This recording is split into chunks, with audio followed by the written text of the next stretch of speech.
ಹೇಳಮ್ಮ ಏನಾಯ್ತು ಹಿಂಗಾಯ್ತು? ನನಗೆ ಯಾಕೆ ಹಿಂಗಾಯ್ತು ಅಂತ ಏನು ಅಂತಲೂ ನನಗೆ ಗೊತ್ತಿಲ್ಲ ಸರ್.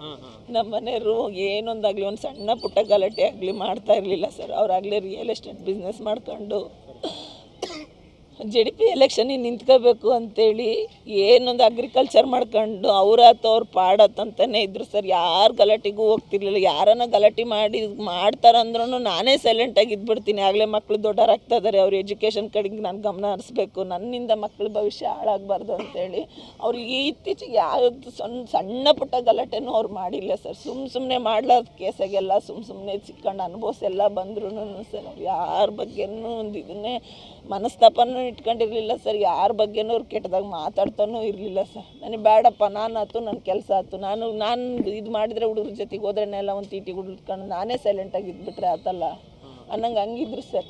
ಹಿಂಗಿರೋರ್ನ ಇವಾಗ ಬದಲಾವಣೆ ಆಗಿರೋರು ನನಗೆ ಬದುಕಕ್ಕೆ ಬಿಡಲ್ಲ ಅಂತಂದರೆ ಹಂಗಾರೆ ಬದುಕೋದು ಹೆಂಗೆ ಸಮಾಜದಲ್ಲಿ? ಇದರಿಂದ ನಮಗೇನು ರಕ್ಷಣೆ ಸಿಕ್ತಂಗೆ ಸರ್?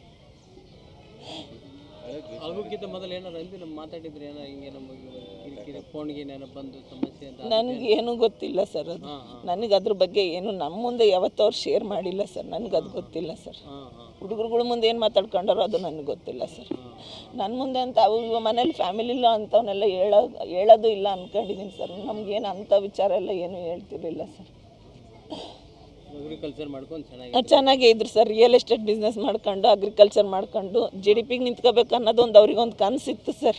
ಎಲೆಕ್ಷನಿಗೆ ನಿಂತ್ಕೋಬೇಕಂತ ಹಿಂಗೆ ಏನನ್ನ ಬೆಳೀತಾ ಇದ್ದಾರೆ ಇವರು ಅನ್ನೋದು ಏನನ್ನ ವೈಷಮ್ಯ ಇಟ್ಕೊಂಡು ಅವರೇ ಏನನ್ನ ಜಿದ್ದುಟ್ಟಿಸ್ಕೊಂಡು ಏನನ್ನ ಮಾಡಿದ್ರು ಏನು ಬಿಟ್ಟರು ನನಗೆ ಅದು ಒಂದೂ ಗೊತ್ತಿಲ್ಲ ಸರ್. ನಿಮ್ಮಲ್ಲಿ ನಾನು ಒಂದೇ ವಿನಂತಿ ಮಾಡ್ಕೊಳೋದು ಸರ್, ನಮ್ಮ ಮನೆಯವರಿಗಾಗಿರೋದು ಇನ್ನೊಬ್ರಿಗೆ ಆಗಬಾರ್ದು ಸರ್. ಇವತ್ತು ಚೆನ್ನಾಗಿ ಬದುಕ್ತಾ ಇರೋದು ನನ್ನ ಬದುಕಕ್ಕೆ ಬಿಡಲ್ಲ ಅಂದಮೇಲೆ ಸಮಾಜದಲ್ಲಿ ಇವತ್ತು ನನಗಾಗಿದ್ದು ಇನ್ನೊಬ್ರಿಗೆ ಆಗ್ತದೆ ಸರ್. ಅವ್ರನ್ನ ದಯವಿಟ್ಟು ಎನ್ಕೌಂಟ್ರ್ ಮಾಡಬೇಕು ಸರ್. ನನಗೆ ಗೊತ್ತಿಲ್ಲ ಸರ್. ಅದು ನನಗೆ ಗೊತ್ತಿಲ್ಲ ಸರ್. ಶ್ರುತಿ ಸರ್.